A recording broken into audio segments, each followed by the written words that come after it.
let us see basic atoms, which is most important whenever you start with organic chemistry. So basic atoms that are there which are used maximum in organic chemistry: C, then you have N, and then you have O, and then certain halogens. So let us start with carbon, C, N, nitrogen, and O, oxygen. Okay, now before we actually start with the properties like what is valency, then how many lone pairs, and what is the charge, and how can I find out that, you should first know that how are the electrons distributed in these particular atoms, because whatever basic reaction happens is generally with the electrons that are present in the atom, and that too in the outermost electrons. Now let us consider atom. Now atom has a central nucleus, and then surrounding to that there are some orbits in which the electron will rotate. So electron will continuously rotate in this particular orbit. These are also called as shells for that particular atom. Now the second important thing we should know is, okay, now carbon. So how many total electrons are present in carbon? So this thing you remember, this is very important. Carbon has total 6 electrons, nitrogen has total 7 electrons, and oxygen has total 8 electrons. Now how this 6, 7 and 8? So it will come from periodic table. The introduction or the necessary things about the periodic table will be seeing afterwards. Now let us just do for carbon. Okay, now carbon has total 6 electrons, and how can I put these electrons in this particular shells or the orbits?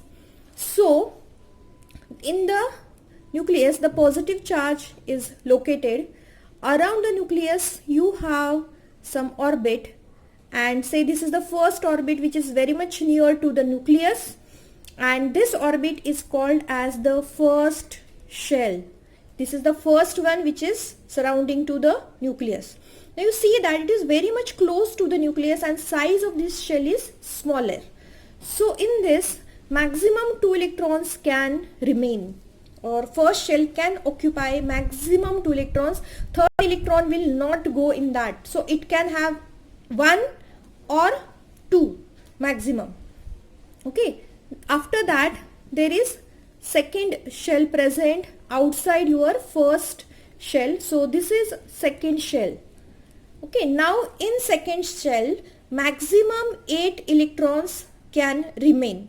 Okay. Why? Because this second shell further can be bifurcated into the, so this we call it as orbitals.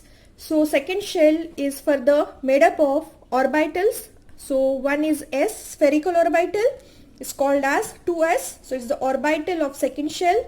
The another are p orbitals. So they are called as 2p orbitals.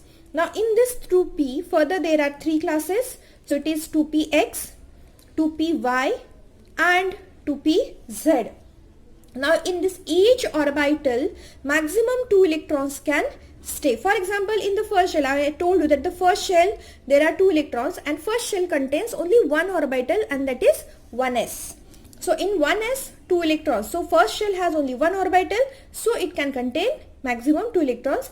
Same way second shell has 4 orbitals, which are 4: 2s, 2px, 2py, 2pz. So 1, 2, 3, 4 orbitals, and so total will be 8 electrons, considering each orbital 2 electrons. Total 8 electrons can remain, maximum 8 electrons can remain in the second shell.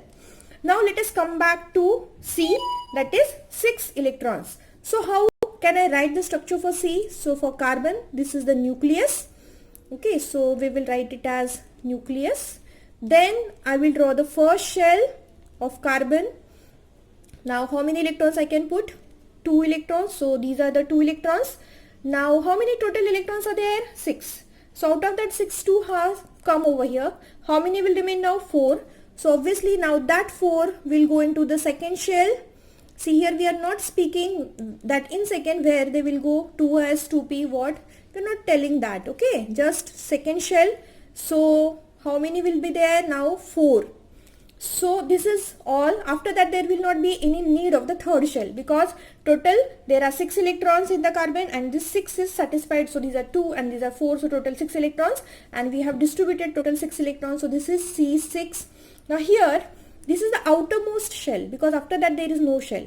And total now how many electrons are there in the outermost shell? 1, 2, 3, 4. So we can say that for carbon the valence electrons are 4.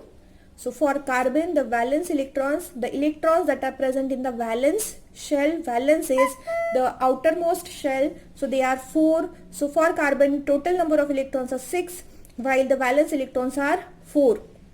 Now what will happen with nitrogen? Okay, so for nitrogen, again what we will do is we will draw first nucleus. So this is nucleus of nitrogen. Then we will draw first the first shell for nitrogen. Now obviously the first shell can occupy only 2 electrons. Then we will draw the second shell for nitrogen. Okay, now nitrogen, what we had seen just now, that 6 are in carbon and 7 are in nitrogen. So I have written 2 electrons. Now how many are remaining for nitrogen? 5. So that 5 electrons will remain in the second shell. Correct? So for nitrogen, that is N7, I can say that the total number of electrons present in nitrogen are 7, while the valence electrons that are present in nitrogen are 5. So what do you think? What will happen with fluorine? What will happen with oxygen? So obviously now oxygen, there are total 8 electrons. So we can distribute that 8 electrons. So first in the first shell we can distribute 2 electrons. How many will remain? 6. So obviously now second shell can occupy maximum 8 electrons. So it can occupy 6 also, correct? So the remaining 6 electrons for oxygen will go into the second shell. So here we can say this 2 plus this 6. So total oxygen will have 8 electrons.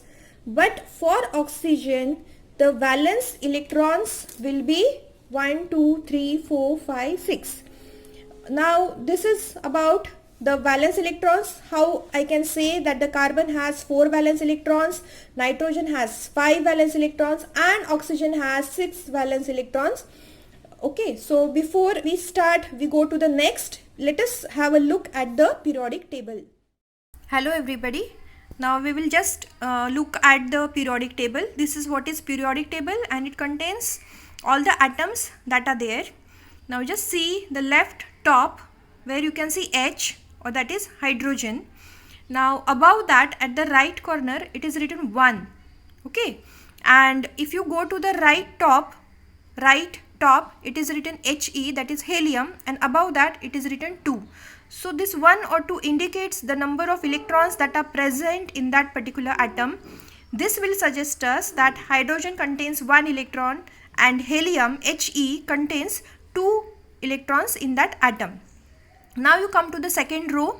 Second row starts from lithium Li, Be beryllium, boron B, carbon C, nitrogen N, oxygen O, fluorine F, and neon Ne. Now in this second row, the basic atoms that we always come across are carbon, nitrogen, oxygen, and fluorine, that is halogen. Below fluorine is Cl, that is chlorine. Below that is bromine and iodine. So these are the 4 and 3 atoms which are mostly used in basic organic chemistry, and so you should know what is that. So C, at the top on C it is written 6. This indicates there are total 6 electrons in the carbon. N7 indicates there are total 7 electrons in nitrogen. O at the top is written what? 8. So it indicates that there are total 8 electrons in oxygen. So now here you can see that from lithium, so lithium contains 3 electrons, beryllium 4. So here as you go from left to right in the periodic table, in each atom 1 electron is added, and that is why they have been kept in the second row. The second row also indicates that there are total two shells in that atom. For example, hydrogen and helium, they will have only one shell. What is the shell?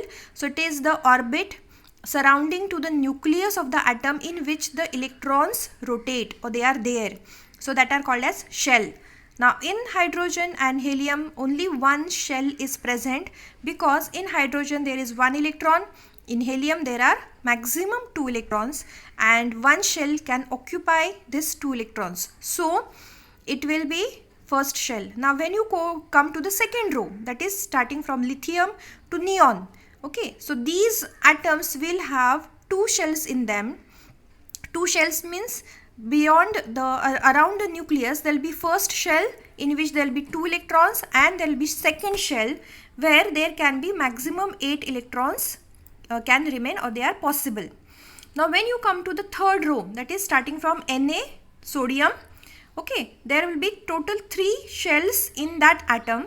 So in the first shell there will be 2, in the second shell there will be total 8 electrons, and the remaining electrons will now enter into the third shell. So that is why the electrons, the atoms have been kept like this. Okay, now here the most important thing for us is carbon has total 6 electrons, nitrogen has total 7, oxygen has total 8, and fluorine has total 9 electrons. Thank you.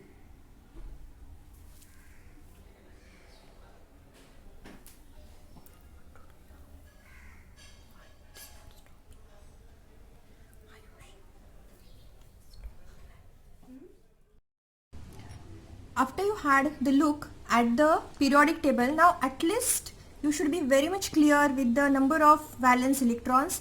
Now obviously carbon total number of electrons are 6, so valence electrons are 4. For nitrogen total number of electrons are 7 and valence electrons are 5. For oxygen total number of electrons are 8 and the valence electrons are 6. Okay, now the next thing that you will have to see, that before you go for the lone pair, you should know what is the example of the molecules which has a C or N or O. So very easy example to remember is for carbon, you just add hydrogen in that, and you know these molecules you have already studied in 11th organic chemistry, or before that maybe, is CH4, or we call it as methane. For nitrogen the molecule is NH3, so you can add 3 nitrogens, so we can call it as ammonia. So I'll just let me write the name so that you can remember methane. Then this is ammonia, and for O we can add 2 hydrogens which will give us H2O or water. So it's water or H2O. So I think now before we go for lone pair, it's very easy to remember CH4 for C, NH3 for N, and H2O for water or for oxygen. So after we go to this molecule, let us see how they are formed. So for now carbon, this is the nucleus, and surrounding to this we will write first shell containing 2 electrons, and the valence shell will have 4 electrons in it, and all these 4 electrons are unshared or unpaired. Okay, so what will happen now in this shell, second shell, we have seen just now that maximum possible electrons are 8, but now there are 4, so means 4 more electrons can come. So what happens is that this one carbon can overlap with 4 hydrogen atoms to give you something like this. Now in the periodic table we had seen that the maximum possible electrons that are present in hydrogen is only 1. So this one of carbon, and we will draw with cross, this is of hydrogen electron. They will share or they'll pair with each other with formation of one bond, and we can write it as this. Now in this bond there is one dot I am writing, and I am writing one cross indicating that this is the electron of carbon and this cross is the electron of hydrogen, and they are now in sharing with each other. Now what has happened in this, the fulfillment of orbital or the shell is happened over here. Now hydrogen has only 1 electron in its first shell, but now it is sharing with carbon, so now it has 2 electrons. So it is now, first it was unpaired, now it is paired. So it is, it's become neutral like helium, and it will like that. Now this is one electron of carbon, and this is one we will draw with cross of hydrogen. They will pair with each other. Now this is one electron of carbon, and say this is with cross hydrogen have overlapped. Now one of carbon dot and the cross of hydrogen electrons, they are overlapped with each other. Now what has happened, that all these four hydrogens have fulfilled their first shell. So it has become, the structure has become similar to helium, that is with two electrons, and which is neutral structure or inert one. At the same time, now carbon outermost shell first had only 4 electrons. So this is 1, 2, 3, 4. But now because it has paired with 4 hydrogens, now it has 8 outermost electrons. So 1, 2, 3 and 4, 5 and 6, 7 and 8. So total 8 electrons in the valence shell of carbon, and so even carbon has completed its octet, we can say, or the octet rule is followed. And so when the carbon is overlapping with hydrogen, so now we can show 4 bonds, because carbon has overlapped with 4 hydrogens in this way, and what you are getting is the methane molecule, that is CH4, this. So from carbon I am getting methane molecule.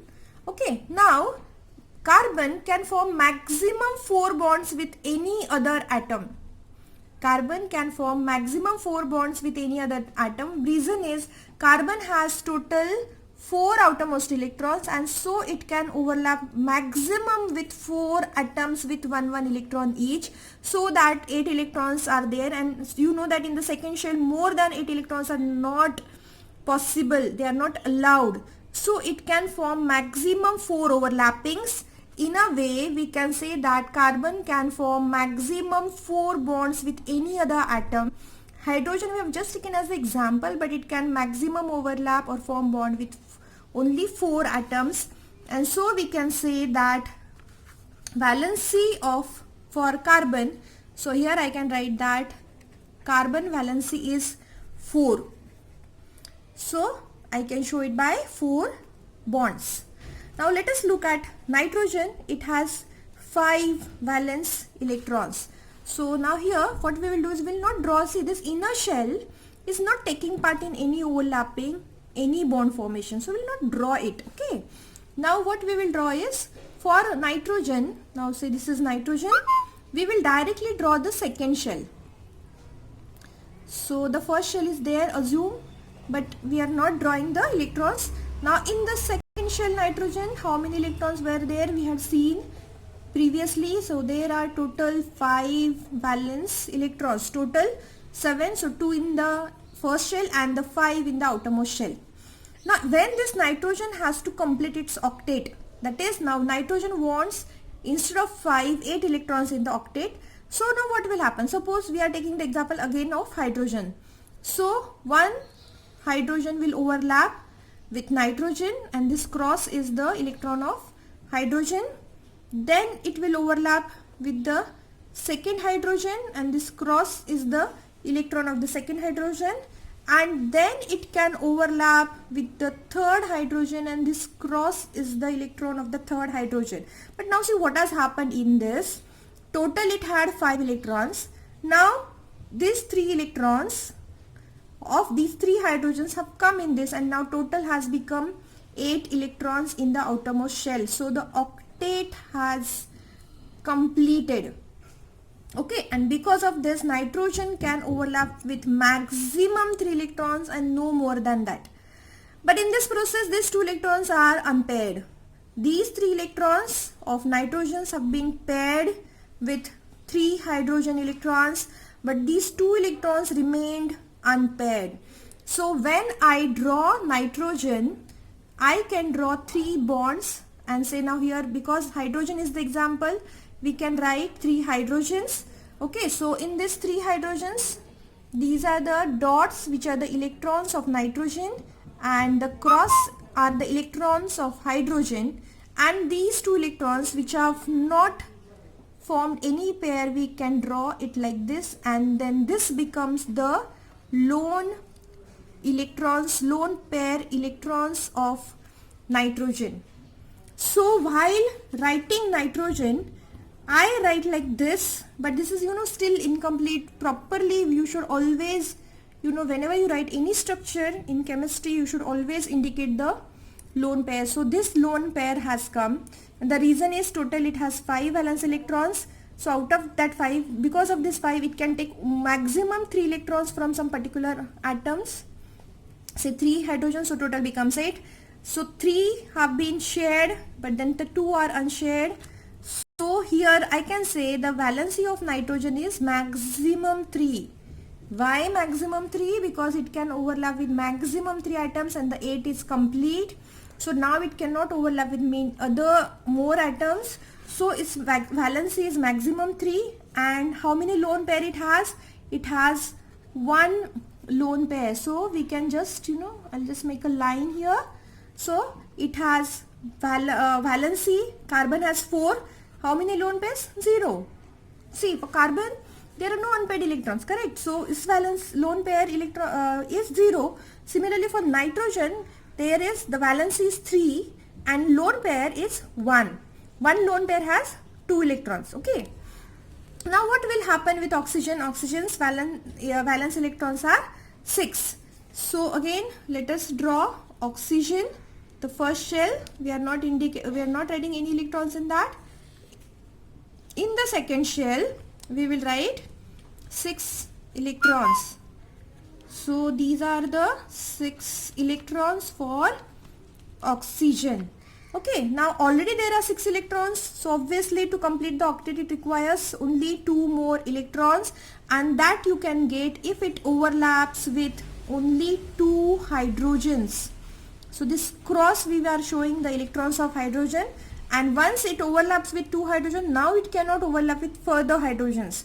So while writing oxygen, I can maximum show 2 bonds with each with 1 hydrogen. So maximum 2 bonds. So we can say it is water, and the valency of water is 2, means it can maximum form 2 bonds with hydrogen. Now what had happened? See, in this case there are total 4 electrons which are not paired. Okay, so for oxygen, 1 lone pair 2 electrons and other lone pair 2 electrons. So you can show 2 lone pairs where you can put this 4 electron, each lone pair 2 electrons. So here you can put 2 lone pairs. So the number of lone pairs that are there in the oxygen are 2. Okay, so this general thing you can remember for molecule. Carbon 4 valency, no lone pair. Nitrogen 3 valency, 3 bonds, 1 lone pair. Oxygen 2 bonds, 2 lone pair. So carbon 4 bonds, no lone pair. Nitrogen 3 bonds, 1 lone pair. Oxygen 2 bonds and 2 lone pairs. Now in this, the further thing that we have to remember is about what happens in the charged molecules or groups. Okay, so the charge, there are 2 options, either the positive charge or the negative charge. Okay, so this was for only the neutral molecules. When you see for the charge, either there is loss of electrons or there has to be some gain of electrons. But while doing this, you have to remember that you cannot forget about the octet rule, that in the second shell maximum 8 electrons can be occupied. So either if you lose the electrons or whenever you gain the electrons, you cannot just put it like that. You will have to do it properly. Now for carbon, we have 4 bonds, possible maximum, and the example is methane. Okay, so in this example now I cannot show gain of electrons. The electrons will not be added up further over here. What we can do is we can show loss of electrons. So suppose just imagine, this is not possible, but the hydrogen is going from here, see, and there are 2 electrons while it is carrying with it. See, now we can show each bond has 2 electrons and the hydrogen is going, while going it is taking the 2 electrons and going. So what will happen over here? So it will remain as CH3 the H has gone as H minus and 2 electrons, so it will go as H minus. But what had happened with carbon? Now in the outermost shell, how many electrons are there now? See, 1 2 3 4 5 and 6. Okay, so octet, first there were 8 electrons in this whole molecule. See, here we are not talking about the atom, we are talking about the molecule. Okay, for C it is different, for CH4 or CH3 it is different. CH3 comes under a group of the molecule, the charged molecule you can say. Okay, so instead of 8 now there are only 6 electrons, so the 2 electrons are less in that, and so less negative density, and so it will have a positive charge on it. Okay, now the other thing that can happen with methane, now consider that this is methane and hydrogen has been taken up by some base, so only proton is leaving. These 2 electrons are not leaving from here, these 2 electrons are remaining on carbon itself. Some base has come with the electrons, it has 2 electrons and it will abstract only hydrogen, not its electron. So only hydrogen, that is the proton, is abstracted by the base, and both the electrons are going to stay on this carbon. Okay, so this every bond we are showing 2 electrons. Now in this case, how will be the condition of carbon? So these 3 bonds are as such, and it will have 2 electrons as a lone pair now, and the H has gone as proton, so we can say it is like this, say H plus. Okay, so this will happen now with the carbon. And in this case, see what has happened, that even if we are seeing that there are total 8 electrons in the carbon, but still this 1 electron it has got from hydrogen, and this is one we can say lone pair, which is not, there is no atom for this to share, and so we will write minus charge over here, -1, and this can be +1. Now there is one more concept, and that is called as formal charge, but it is totally different concept. There we calculate the charge on the molecule, there is one formula for that, and it requires a different lecture. But now conceptually, if I see, this is a carbon which has the molecule which has 1 less electron. From where 1 less has come? So actually in these 2 electrons, from these 2 electrons, one was the electron of hydrogen and the other was the electron of carbon. While leaving, hydrogen has taken both the electrons. So this was of hydrogen, it has taken, but along with that it has taken the electron from carbon, which was carbon's electron. So carbon has lost 1 electron, so +1 charge. Opposite to that, these two, out of these 2 electrons, one was of carbon itself, but this was of hydrogen, and so hydrogen while leaving has kept this electron to carbon, so carbon has gained 1 more electron, and so -1 charge on carbon. This is what conceptually you can remember, or you can remember with the calculation with the formal charge. But I feel that concept is important, that exactly I should know how I can write a plus charge or how I can write a minus charge. Let us come to second example, nitrogen. So we are writing ammonia molecule where we can write 3 bonds with 3 hydrogens, and we know that normal case nitrogen has 1 lone pair. Now again the possibilities what can happen over here, see the thing is very different here. So suppose there is some base coming and it's abstracting only proton of this nitrogen, and both the electrons are going to remain on this nitrogen. So in this case nitrogen will, the nitrogen will have 1 lone pair which was its own, but there will be 1 more lone pair that will come over here. Now in this we should know that out of these 2 electrons, one was the electron of nitrogen, other was the electron of hydrogen. Now both the electrons are remaining over here. So nitrogen, this is of the electron of nitrogen, and this was of hydrogen which has stayed on nitrogen, and so in this case now nitrogen will have -1 charge because it has gained 1 extra electron from hydrogen. So even if we can see that here octet is there, the maximum electrons that are there in the outermost shell are 8 only, but still it will have charge. So just remember, the number of electrons in the outermost shell has to do nothing with the charge of the molecule. Okay, now I want to see how I can get N plus. So what is our concept? That this is the electron of nitrogen and this is the electron of hydrogen. When nitrogen takes the electron of hydrogen, so it is absorbing one minus thing, something which is minus from some other atom, then it is getting minus charge. Now if I want that the plus charge should come on nitrogen, then obviously what nitrogen will have to do? Nitrogen will have to donate its one of the electron. And so obviously see, it will not donate electrons from these bonds because they are properly paired. So it will, it will not try to lose its stability. If it has to donate, it will donate any one electron of this to get, and then it can become positive. Now suppose it's arrived by one proton. So H plus charge means H without any electron. Actually hydrogen atom has one electron, but this is called as proton. So it is the hydrogen without any electron. It has lost its one electron and now it's become plus. When it approaches here, in that case nitrogen can donate its electron, and the thing or the next thing molecule that you will have will be this. So here these two electrons are now in between this hydrogen, the new hydrogen, and the nitrogen. So first these two electrons were of only nitrogen. So this was, nice molecule. Now out of these two electrons, one has been taken by hydrogen and one is with nitrogen. So it has lost its one electron when it has to share or form bond with hydrogen, and so now this will have plus one charge. So just see, the conditions are totally different here when you speak about nitrogen. Now what will happen with the oxygen? Now you should be able to understand what happens, should be able to imagine what can happen with oxygen. Now in case of oxygen, the normal water molecule, we can say that the charge on this is 0.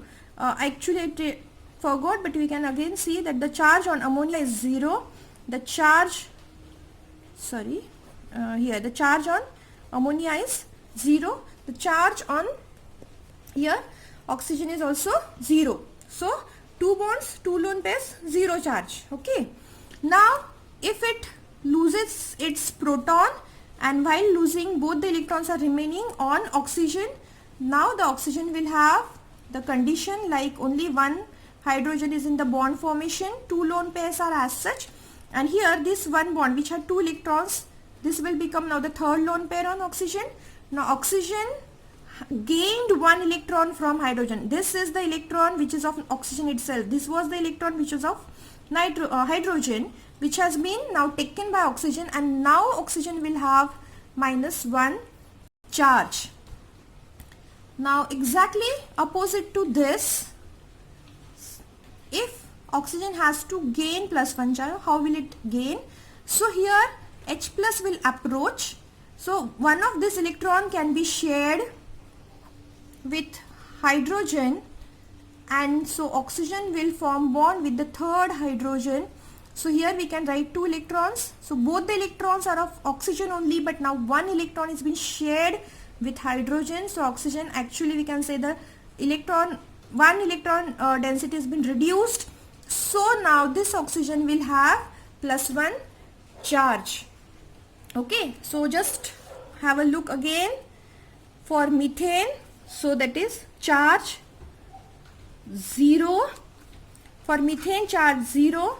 It can get plus 1 charge after it loses the, we can say, hydride ion. So H with minus charge, we say hydride. So then it can get plus 1 charge over here. For methane, from charge 0, when it goes to minus 1, it has to lose proton, and both the lone pairs will remain here only. On carbon, now carbon, actual case 0 lone pairs, but when it gains 1 lone pair, it will have minus 1 charge. Nitrogen, 3 bonds and 1 lone pair. Instead, when it will have 2 bonds and 2 lone pairs, so instead of 1 lone pair, 2 lone pairs, minus 1 charge. And instead of 3 bonds and 1 lone pair, when it will have 4 bonds and no lone pair, it will have plus charge. Oxygen, normal case, 2 bonds and 2 lone pairs. When it will have 1 bond and 3 lone pairs, so instead of 3 lone pairs, it will have minus 1 charge. When oxygen will have two bonds are first, but instead of two now it will have three bonds and only lone pair. So first there were two lone pairs, now there is only one lone pair, and instead of two bonds, three bonds, then it will have plus charge. So here we can write as atoms. So carbon, nitrogen, oxygen, bonds and lone pairs.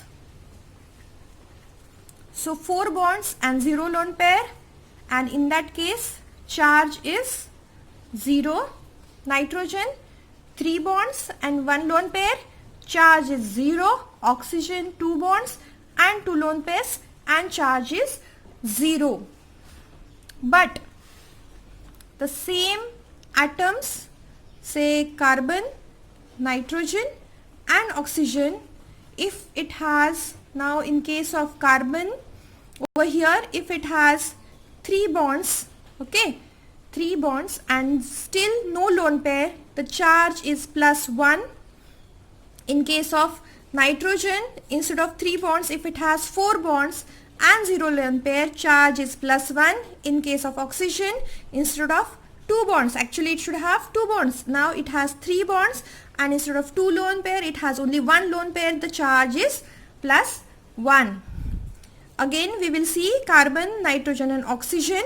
Natural case carbon should have 4 bonds, now carbon has 3 bonds and 1 lone pair. So instead of 0, if it has 1 lone pair, the charge is minus 1. Natural case the nitrogen has 3 bonds and 1 lone pair. Now nitrogen has, so actually instead of 3 bonds now, it has 2 bonds and 1 lone pair has increased. Instead of 1 lone pair now it has 2 lone pairs, then the charge is minus 1.